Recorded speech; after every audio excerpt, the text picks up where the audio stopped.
This is Curious Brainfarts.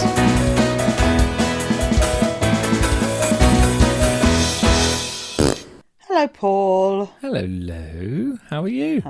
I'm good, thanks. How are you doing, love? Amazing. Enjoying this lovely Thursday. Good. I love a Thursday. Why is that? Well, yeah, excuse me. It's like the new Friday. Thursday's the new Friday. Oh, yeah. I'm with yeah. you. I'm with you. Do you feel? I do feel. How's your week been? It's, been good. Lots of this and that going on. Helping a little bit of mum and dad action.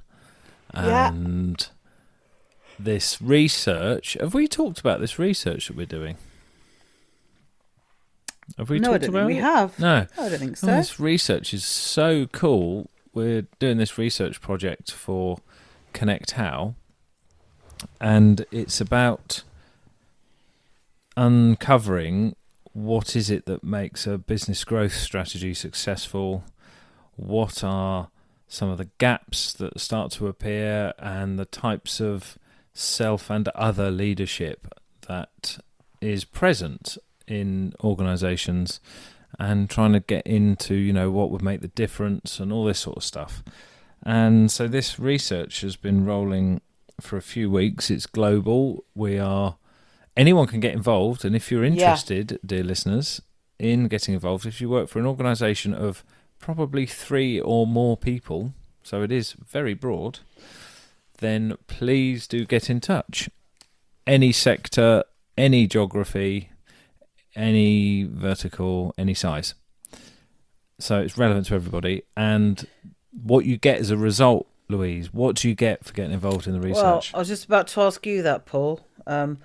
But basically, you don't have to part with any personal information. So you can give your perspective completely anonymously, without giving anything so much as an email address. There will be no identifiable data. We won't ask the name of your company. So you don't need to worry that you're going to give away state secrets. That's not what we're asking. But if you contribute, it'll take you 5 minutes if you fill the thing in online. Or what we prefer is to have a little chin wag. We'll have a chin wag. So if you can contact me or Paul, and we will very happily chat to you for 15 minutes, fill it in. And then if you give us your email address, if you choose to do that, we will send you the insights from all of this research. Our goal is to collect 1,000 bits of data, or 1,000 perspectives. So we want to have a representative sample of information, and we're going to give those insights to the people who took part. Yes, and it will give pragmatic, actionable insights into, no matter what your business strategy is, how you can frame conversations internally to do things differently in a way that closes the gaps and yields the outcome that you're looking for. So it is a very bold thing that we're doing, and it is packing a punch already. The preliminary data is so fascinating. It's really interesting. Therefore, it's no surprise as to why lots of organisations are struggling to execute on their strategy. And we'll see how it plays out, but already we're seeing very, very interesting trends and themes. The disconnect between the strategy and the way, execution on the ground and things like that.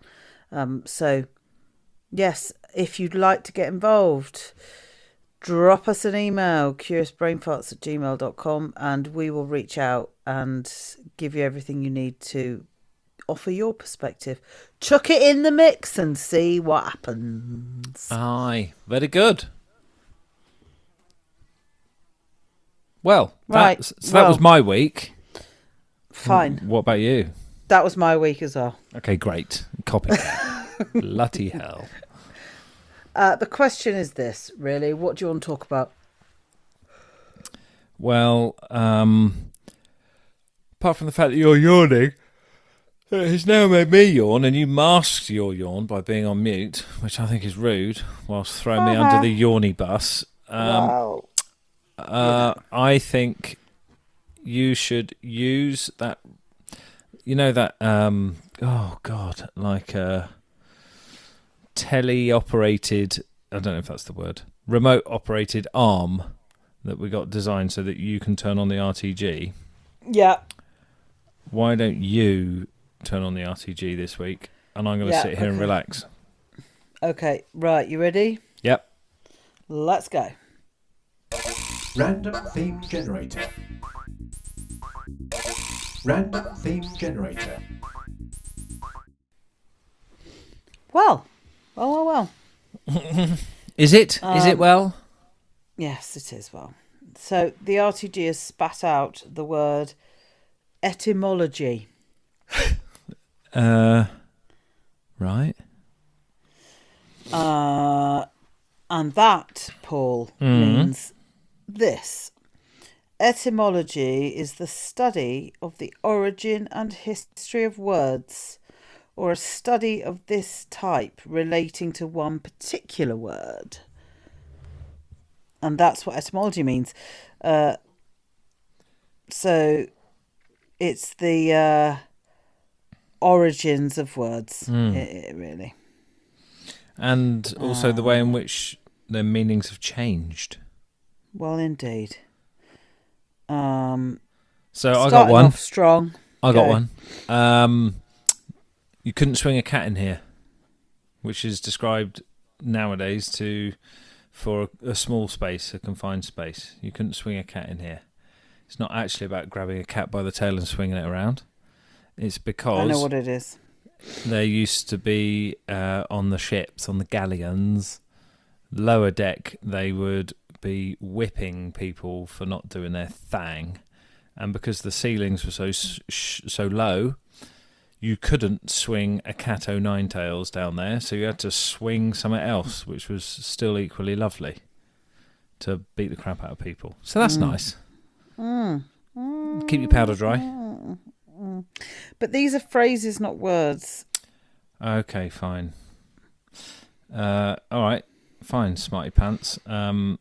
The etymology of mould. Can you have the etymology of phrases? I don't know. Let's see if you can. Because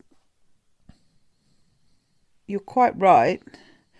You can have etymology of phrases, the historical development of common expressions, idioms and sayings. So here we go. Straight from the horse's mouth. Mm-hmm.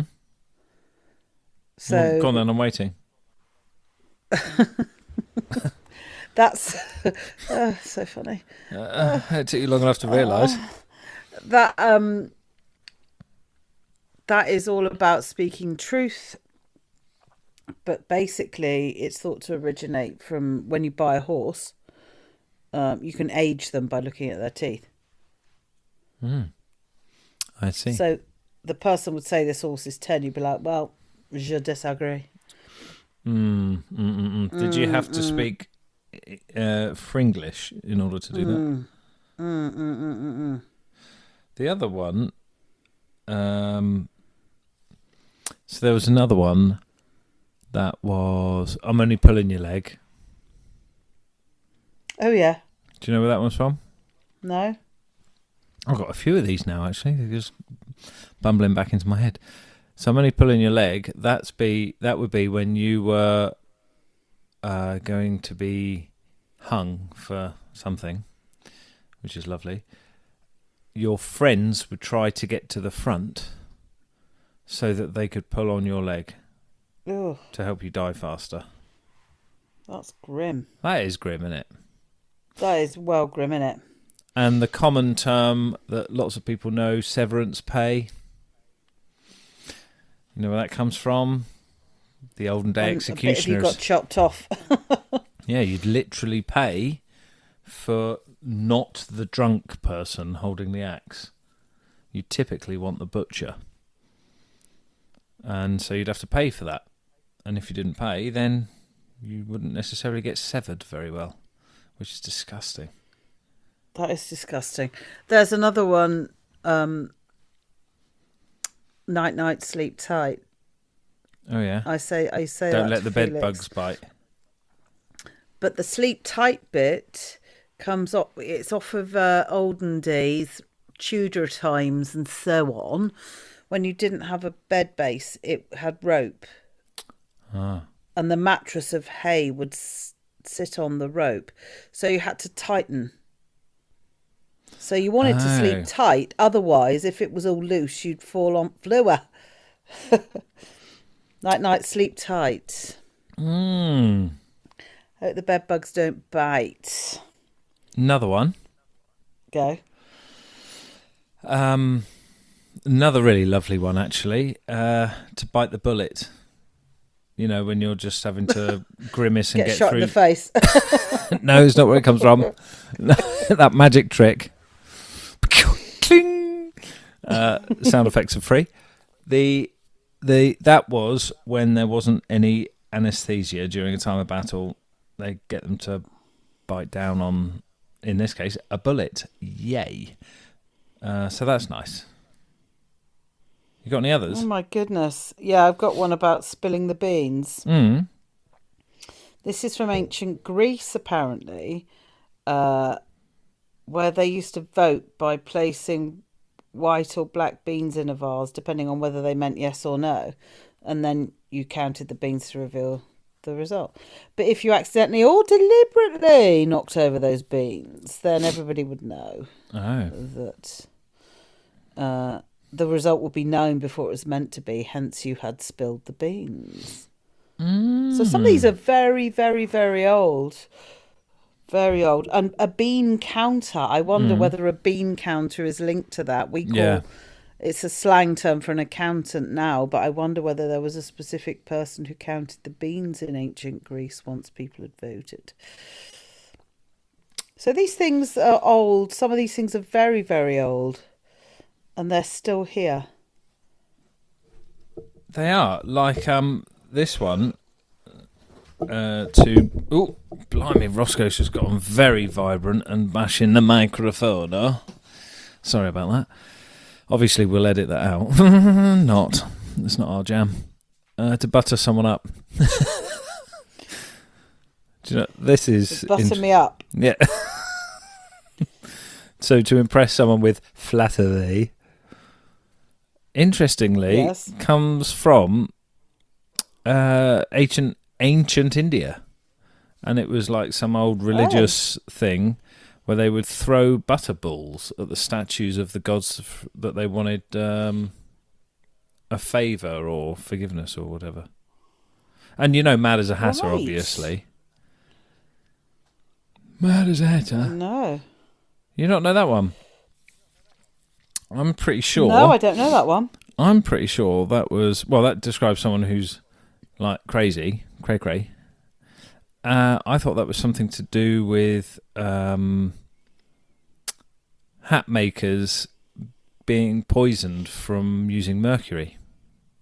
Oh. Yeah. For the hat felt. So you would end up with the Mad Hatter disease. Which is interesting. I see. And if you were going to... Have we done Rub Me Up the Wrong Way? Oh, stop it. Oh. No. Oh no, that's I'm on a rubbish website. Oh. You mean you're not pulling these out your head? Not anymore. We've gone through all the ones that are in my head. In my head. And they've gone away. Caught red-handed. Doing something wrong. Which actually...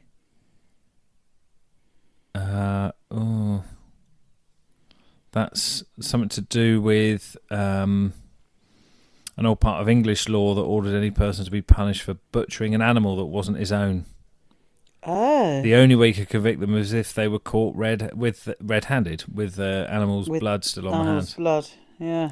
Mad, isn't it? Huh. Really interesting, because a lot of this stuff is, of course, I mean, that one, under the weather, Mm. I mean, it means to feel not very well, but apparently it's supposed to relate to, like, back in nautical times, you might be feeling unwell, whether that was seasickness or something else, but you would go to the very front of the boat, so you would literally be under the weather as it comes down onto the ship, so that hopefully it wouldn't make you feel worse, basically. It's interesting. So if you were sick, you'd go into the prow of the boat, and then they would describe you as being under the weather, and that's how the things got smashed together. I getcha. So I just had to, because I don't know this, listeners, I had to Google etymology. And where does etymology come from is what I was more interested in. And the study of words. It's ancient Greek, and it comes from... The meaning is true sense or sense of truth. So, the other part of it is the study or logic of. It's interesting, isn't it? Because the other thing about etymology that I find so fascinating, not that I know very much about it, but that the passage of words through different... language structures, different cultures, different countries, you can track some of that through different invasions and empires and things like that, because of course in the UK we had the Romans here, didn't we? So yes. Near me where I live is Cirencester, which was a huge capital of Rome and Britain. And a friend of mine, he's retired now, but he was the archaeologist, the county archaeologist who worked for the council. And he said, you can't strike ground on a 3-metre extension without coming across a bit of Roman pavement around here. Everywhere it is. Everywhere. So there's a fair amount of Latin in our language, isn't there? Yes, indeed. And then we've got quite a lot of French words. And the old Norman conquest. And German as well. Yes, indeed. So English is actually a right old motley mixture. And which makes us basically super multicultural. Yeah. We're basically cunning linguists. And Easy for you to say. Language is obviously very different now, and when you look at some of the young people and the words that they use, I was at Rachel's house yesterday, and I feel quite comfortable saying this because I also feel quite comfortable that the person I'm going to talk about, A, I won't fully name him, but B, he doesn't listen to podcasts. I'm quite confident in saying that. So our sister Rachel, their elderly neighbour came round because there was something, he's doing some home improvements and wanted to talk to them about it or something. They were outside and I was sat inside with their 2 oldest children, and we were sat there, and Finn said, "Oh, look at Peter's drip." I thought you said fit. You wouldn't name them. Not fully. Oh, okay. Rabbit, Peter Rabbit. Look at his drip, which, and I'm like, what? And that means his outfit. Yeah. And then they were like, oh, what's inspired that fit? Which is obviously his clothing. Outfit. And I was like, okay. So there's words that we know and we have a meaning for. They now mean different things off of the young people.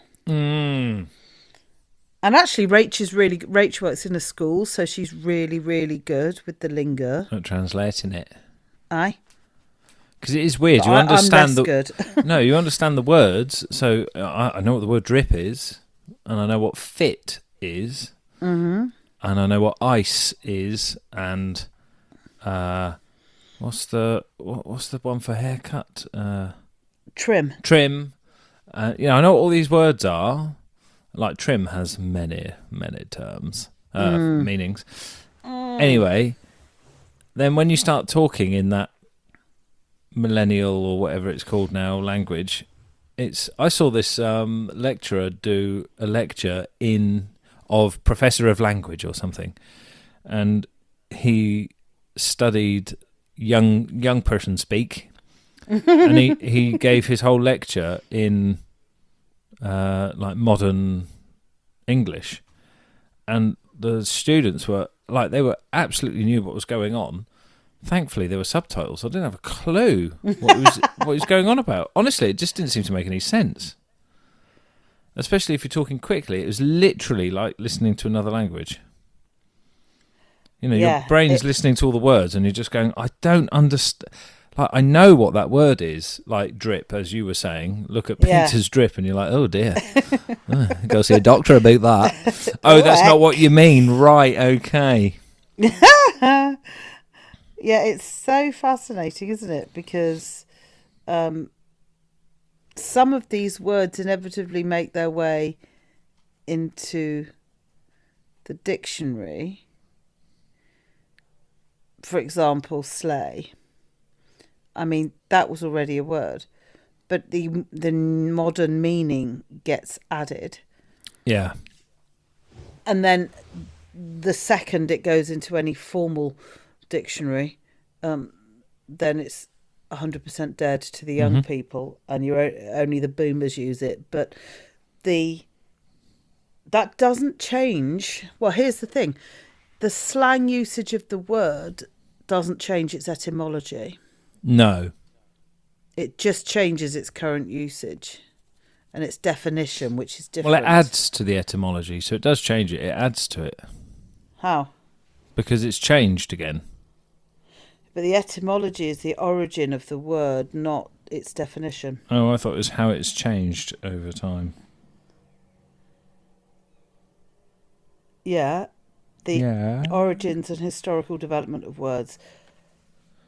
Oh no, you're right. It examines how words have changed in meaning, form and pronunciation over time.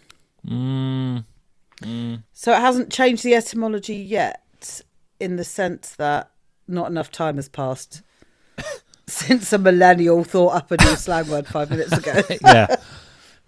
Since someone misused a word in a totally different context. I often wonder where that stuff comes from as well. And also things coming in and out of fashion, as it were. Lots of words go in and out of fashion. Like when we were growing up, like lush and cool and rad, sick. Like those were sorts of words that we would use when something was lush. It was really, really nice. When something was cool, it could have been actually very hot.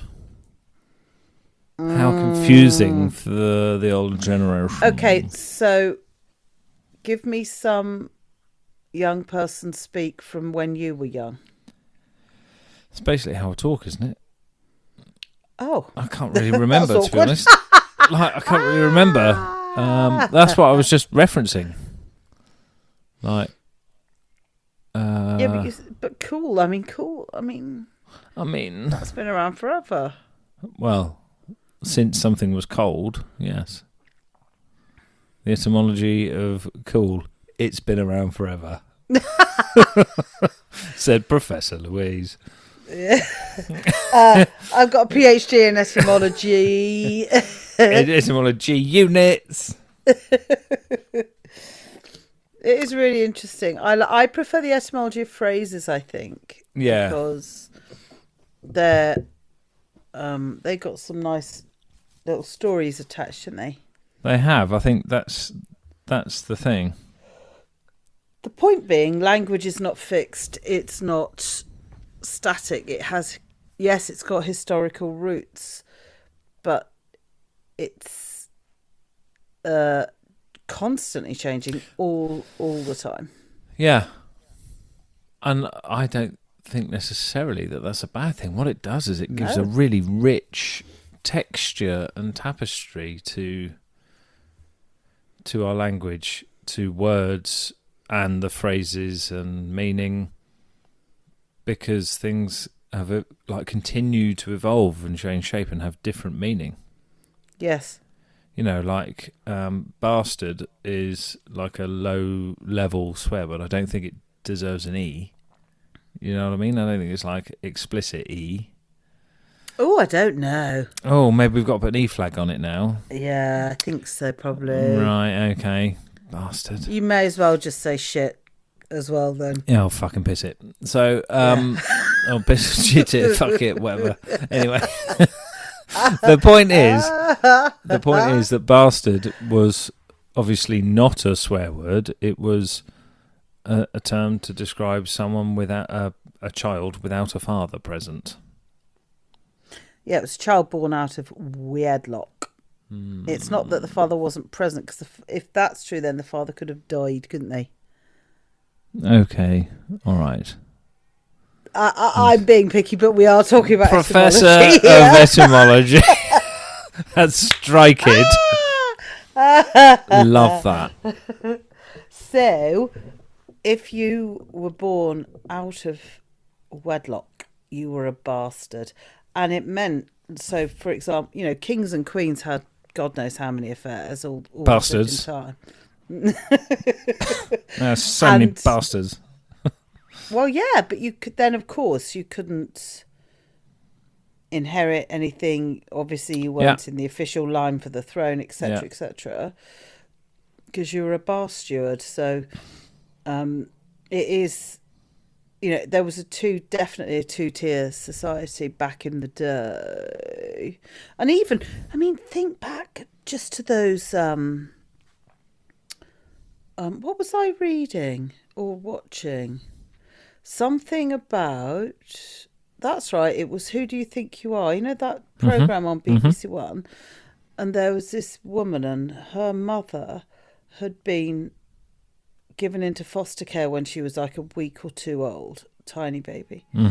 And the woman had gone back to look at all of the things, and she said, you know, back in the 50s, mothers who had a child out of wedlock were not really given very much choice about whether they kept the child or not.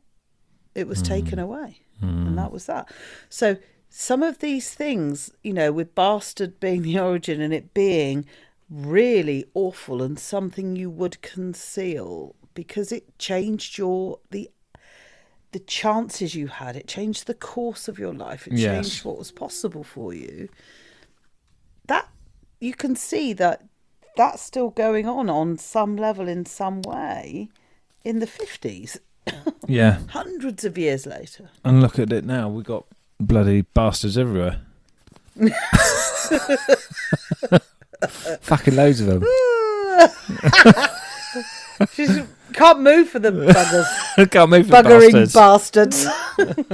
Well, you know, other preferences are available. Listen, I'm not here to judge. I'm just saying what I see. Lots of bastards. Buggering bastards. I'm not being literal. You should ask people to close their curtains.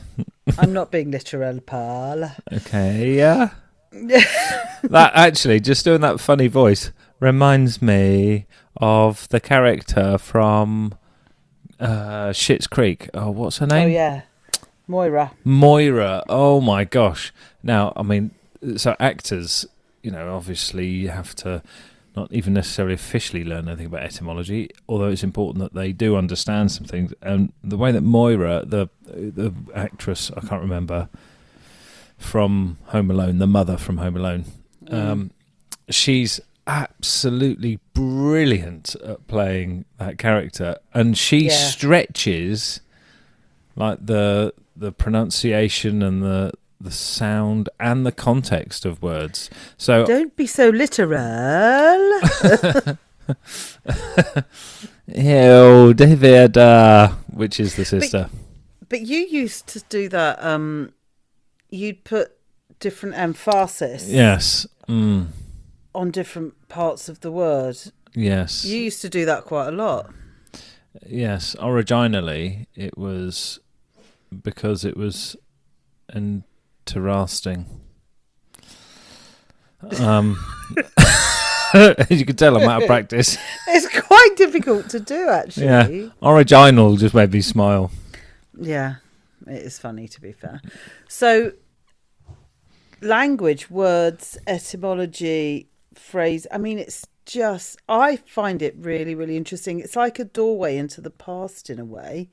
Present and future. Well, yes, because, you know, who knows how it will evolve. But Actually, a friend of mine in Australia, bloody hell. g'day. We need some Aussie listeners, actually, guys. So Righto, mate. why don't you come over here and join us? So my mate Steve-O, he did this thing. I used to work with him, and this lovely, lovely guy called Rob, who's like a 6'5" cricketer. Anyway, Steve-O, the Australian, he did this thing where he would remove the vowels from the words. So it would sort of be like hello, meow. I don't know why he did that. It turns out many years later, him and his sister used to talk like it to each other.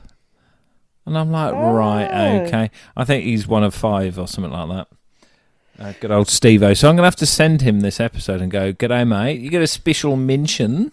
G'day. It's that eggy peggy language as well, isn't there? So you put You're on your own. you put egg and then peg into the words. Right. And I've never been able to speak it, but people who can do it, you just insert eggy and peggy or egg and peg, sheggle. What that's or it would be. No, Lou, this is super clear so far. Your examples have really helped me to grasp it. I know exactly what you're on about. Eggle, sheggle, or pickle, what you want to...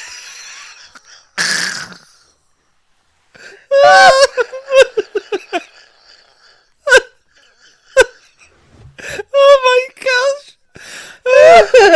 Dear listeners, she is fine. That's not the sound of her expiring. Just fucking Google it, you bastards. It's a thing, okay? Okay. I just said I can't fucking speak it. And then started to. And then you... I was sat here listening, and then you're going, Eggle, And peggle. then you majorly cast shade on me. Just On me. I'm have a go hero here. You are the twat in this scenario. Okay, slightly harsh.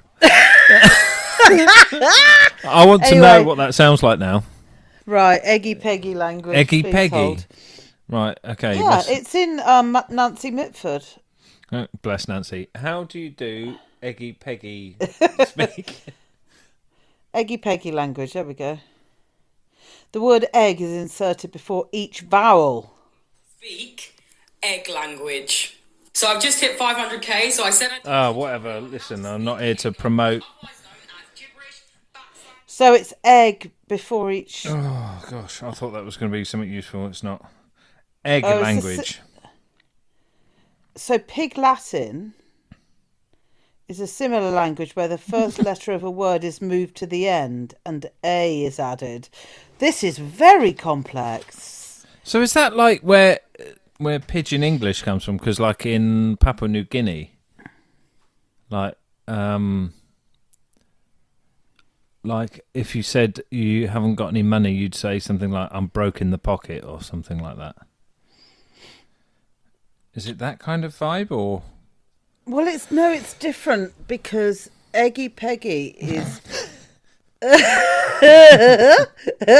So it's supposed to be, if you're speaking it very quickly, it's not like a patois or it's very, very difficult to understand. So children used to use it because you could basically speak it quickly and the adults wouldn't be able to understand you. Basically. And so, yeah, I well, can't, this is fascinating. As you know, I can't speak it. And we can't find any examples of it. So apart from that, guys, we're resorting to go and fucking Google it because we've got no idea. So here's Pig Latin.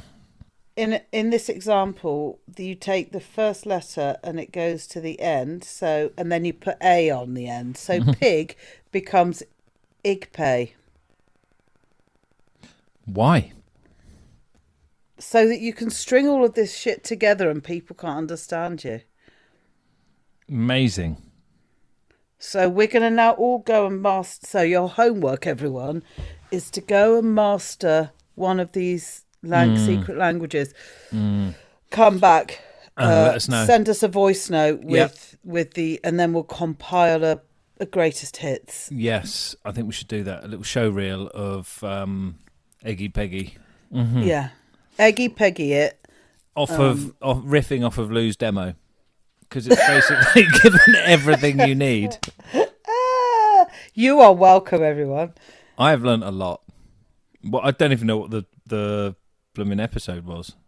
I'm so Etymology. lost now. Right, Eggy Peggy. Etymology.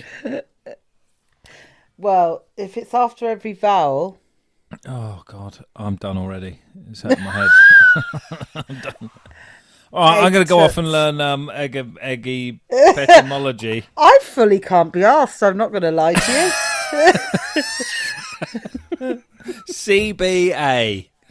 With a big bucket of don't give a shit. Eggy. C to the B to the eggy. Whilst playing some reggae. Oh, good. So I think that's been very illuminating for everybody. You are welcome. We've cleared that up, actually. Yeah. I can see this being used as a reference for like UN negotiations and stuff like that. Well, I also think that people will do a PhD about our understanding of etymology. And Eggy Peggy. Eggy Peggyology. It's not going to be a long thesis, is it? No, let's be honest. It's going to be more feces than thesis. And on that bombshell, I think we should do one. Yeah. Yeah. Not a poo, I mean. I mean, right, guys. If you want to get in touch, you know what to do. curiousbrainfarts@gmail.com. Eggy Peggyology. Right. Oh, my Christ. I guess we'll see you all soon. Bye. Ciao, bye.